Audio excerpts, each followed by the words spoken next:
Good morning, students. Today I start quantum number. तो quantum number में हम बता रहे थे प्रिंसिपल क्वांटम नंबर के बारे में, जिसका एक क्लास हो चुका है। आज दूसरे क्लास स्टार्ट होने वाला है। तो दूसरे क्लास में हम प्रिंसिपल क्वांटम नंबर में पहले क्लास में ये कर चुके हैं कि क्वांटम नंबर होता है क्या और इंफॉर्मेशन किसके बारे में देता है।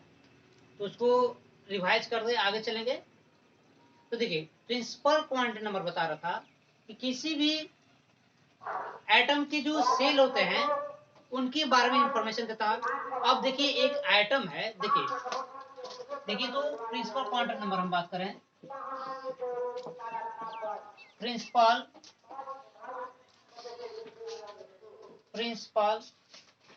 Quantum number. तो प्रिंसिपल क्वांटम नंबर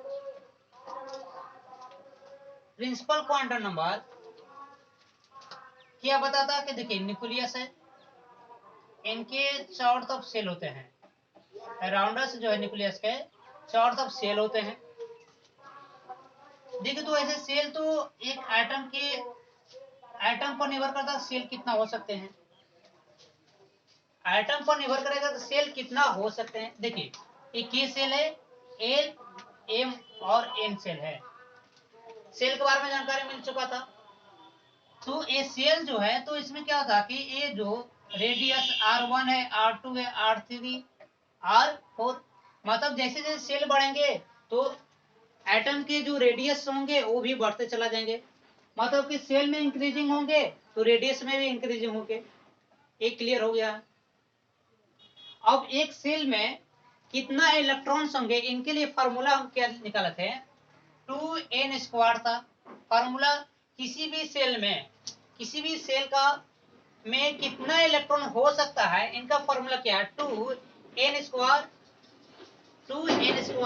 n क्या है, जहां पर नंबर ऑफ सेल है जिसका वैल्यू 1 2 3 4 5 ए हो सकता है। जो वैल्यू क्या है 2 3 4 5 ए हो सकता है। इसके बारे में तो पता चल गया कि किसी भी सेल में कितना इलेक्ट्रॉन हो सकता है, उसके लिए फार्मूला 2n² से निकाल सकते हैं। रेडियस के बारे में मालूम हो चुका है कि R1 R2 R3 R4 इस तरह से रेडियस होंगे, मतलब सेल बढ़ेंगे तो रेडियस बढ़ेंगे। एक तीसरी पॉइंट से इसमें क्या था, एनर्जी लेवल के बारे में जानकारी प्राप्त करना है। एनर्जी लेवल ऊर्जा स्तर में क्या हम लोग जानकारी प्राप्त करने वाले हैं। तो बताए थे कि सेल बढ़ेंगे उसी प्रकार से ऊर्जा भी, पहला सेल के E1, दूसरे सेल के लिए E2, तीसरे सेल के लिए E3 और चौथे सेल के लिए E4 करते हैं हम लोग। ये ऊर्जा के लिए हम लोग बताते कि पहला कक्षा में ऊर्जा का वैल्यू है E1 होता है, दूसरी कक्षा में ऊर्जा का मान E2 है, तीसरी कक्षा में ऊर्जा का मान E3 है और चौथी कक्षा में ऊर्जा का मान E4 लिखे हैं। अब देखिए क्या हुआ कि हम लोग ऊर्जा कैसे निकालेंगे, इनके लिए कोई फार्मूला, तो एक फार्मूला होता है।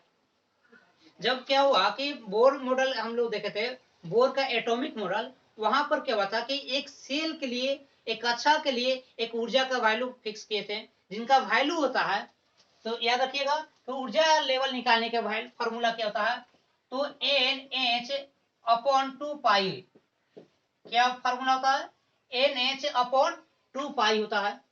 अब देखिए यहाँ पर n जो है ये प्रिंसिपल क्वांटम नंबर है, जिसका वैल्यू 1 2 3 4 इस तरह से चलेंगे। यहाँ पर h क्या है, तो h क्या कांस्टेंट है, h क्या है, कांस्टेंट है, जिसका वैल्यू, h का वैल्यू याद रखिएगा, h का वैल्यू कितना होता है, तो 6.6 इंटू 10 के पावर -34 जूल सेकेंड। ये h का वैल्यू कितना होता है, तो 6.6 इंटू 10 के पावर -34 जूल सेकेंड होता है। h क्या है, तो कांस्टेंट है। तो इन h को कौन सा कांस्टेंट कहते हैं, प्लांक कांस्टेंट कहते हैं। ये प्लांक नाम के साइंटिस्ट ने h का वैल्यू दिए थे। ठीक है, अब देखिए 2 तो है, तो 2 का वैल्यू 2 ही होगा। पाई का वैल्यू हम लोग जानते हैं 3.14 होता है, या 22/7 होता है। ये पाई का वैल्यू हम लोग जानते हैं। तो अगर किसी भी सेल की ऊर्जा निकालना है, किसी भी सेल की ऊर्जा निकालना, जिसका वैल्यू क्या हम लोग रख सकते हैं, एन एच अपॉन 2 पाई। मतलब कि हम लोग देख रहे थे कि सेल की ऊर्जा निकालना होगा तो किस सेल में किसका एनर्जी ज्यादा होगा, तो जिसमें एन का वैल्यू ज्यादा होगा, क्योंकि एच भी कांस्टेंट है, एच भी कांस्टेंट है, 2 भी, और ये वैल्यू जो है एच अपॉन 2 पाई, एच अपॉन 2 पाई जो कांस्टेंट होता है, एच अपॉन 2 पाई क्या है, एक कांस्टेंट वैल्यू है, ये क्या है, एक फिक्स वैल्यू है, इसका मान नहीं बदलेगा।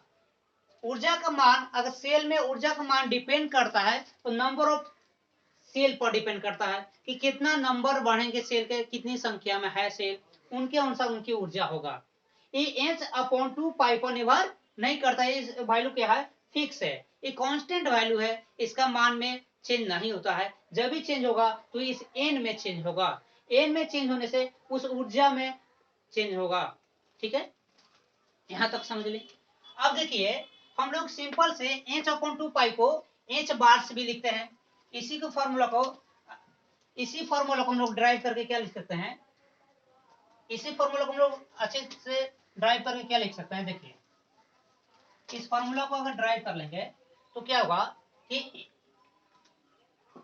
एन एच बार लिखते हैं, ये फॉर्मूला का मतलब एच बार क्या है, देखिए एच बार का मतलब एच अपॉन 2 पाई लिखते हैं। तो कभी कभी रहता है कि कहीं कहीं बुक में तो एच बार लिखा रहा है, इसलिए लिखा रहेगा तो एच एन एच बार हो गया, तो इसका मतलब क्या होगा कि ये जो दिया हुआ साइन, इसका मतलब 2 एच अपॉन 2 पाई होता है। ठीक है, एच अपॉन 2 पाई होता है। अब देखिए ऊर्जा सेल में हम लोग अंतर देखें, डिफरेंस कैसे निकालेंगे, तो देखिए ऊर्जा का अगर एनर्जी लेवल का डिफरेंस निकालना चाहते हैं तो याद रखिएगा कि जो बड़ा होंगे ऊर्जा, हायर एनर्जी लेवल जो होंगे सेल का, हायर मतलब ऊंच, higher energy, energy level minus lower, lower energy level, ये ऊर्जा में डिफरेंस निकालने का फॉर्मूला हो गया।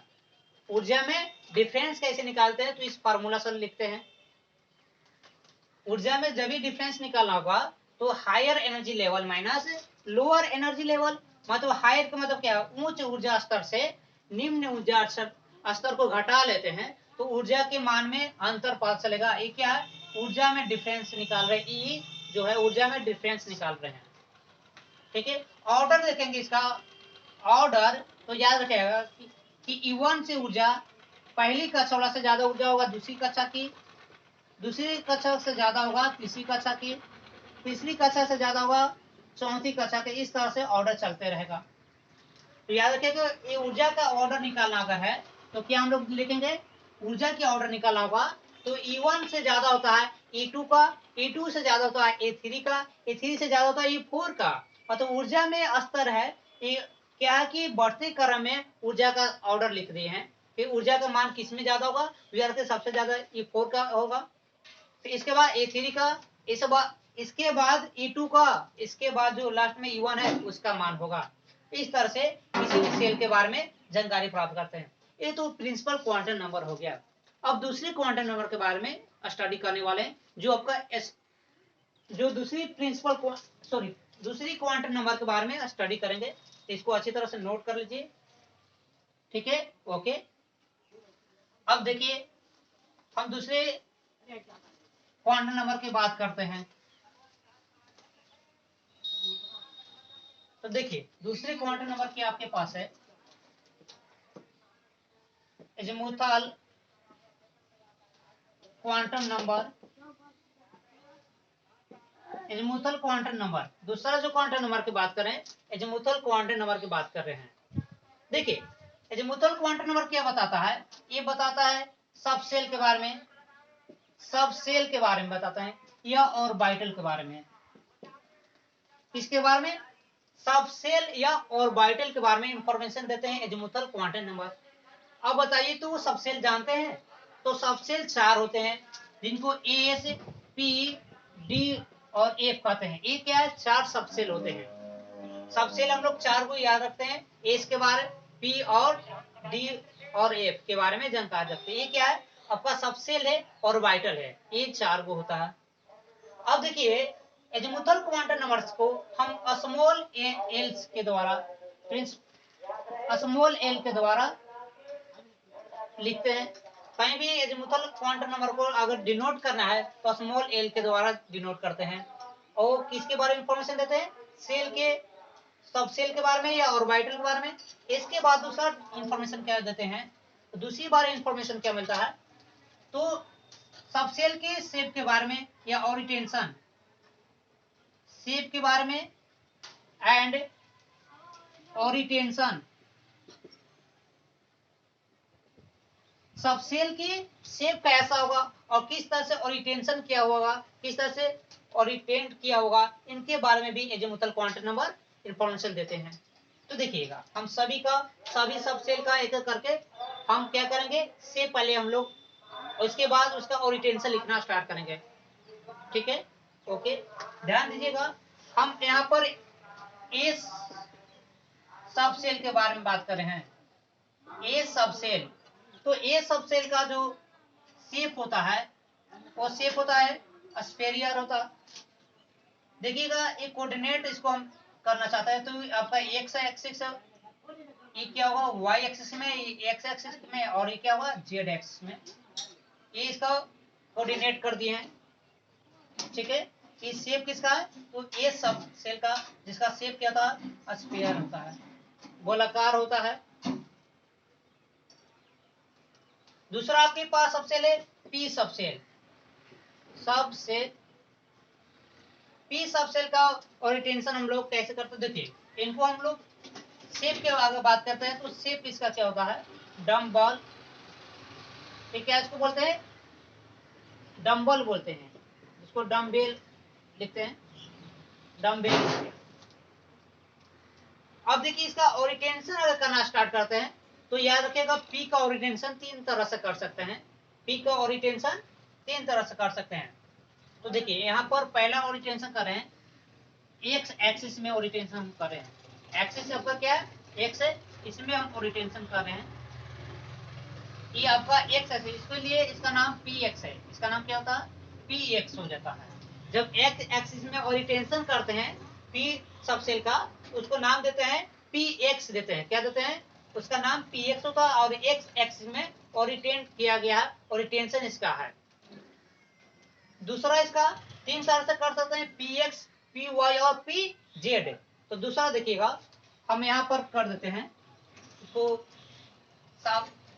देखिए ये तो हो गया है, एस का हो गया है ओरिएंटेशन। पी का करना है तो देखिए यहाँ पर पी का, ये वाई एक्सिस के बात कर रहे हैं हम। अभी वाई एक्सिस के बात करें तो इस तरह से, और इस तरह से बना लेते हैं।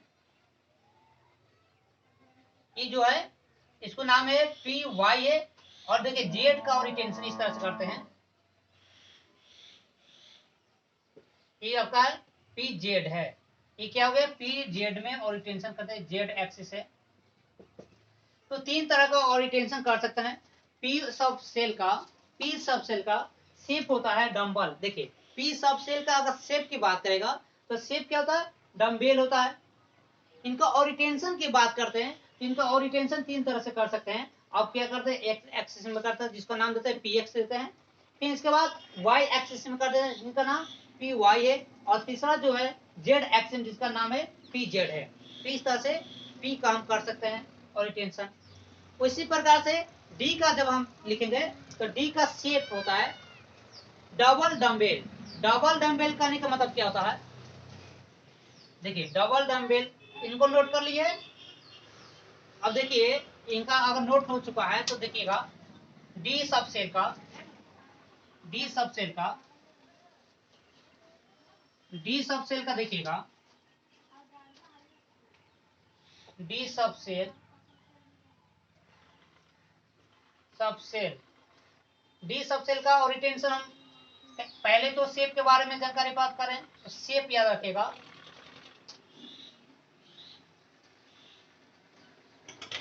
इसको बोलते हैं डबल डम्बेल। डबल डम्बेल इसको बोलते हैं। इनका ओरिएंटेशन 5 तरह से कर सकते हैं, जिनका नाम हम नोट कर देते हैं। इनका p x y, p y z, p z x, p x square minus Y square and p z square. ये 5 तरह से ओरिएंटेशन कर सकते हैं। ठीक है, 5 तरह से ओरिएंटेशन कर। देखिए पी एक्स का अगर निकालने की बात है तो इस तरह से रखेंगे, ये 45 डिग्री के एंगल पर इसका ओरिएंटेशन करके ये पी एक्स होगा। यहाँ पर एक्स वाई के बीच में है, यहाँ पर वाई जेड के बीच में ओरिएंटेशन देते हैं। अभी सभी के सभी 45 एंगल पर बन रहा है, ओरिएंटेशन कर रहे हैं। ये जो आपका ओरिएंटेशन जो होंगे तो जेड एक्स के बीच में ओरिएंटेशन कर रहे हैं। ठीक है, अब देखिए आपके पास P x square minus Y square है, उसका ओरिएंटेशन देखिए किस तरह से होता है। तो ये 90 डिग्री के एंगल पर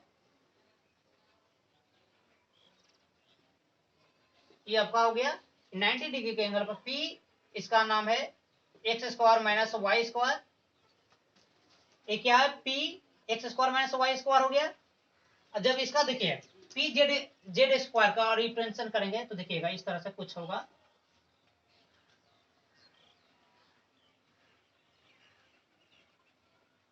ये जो है आपका ये पी जेड स्क्वायर का ओरिएंटेशन, इस तरह से 5 ओरिएंटेशन कर सकते हैं।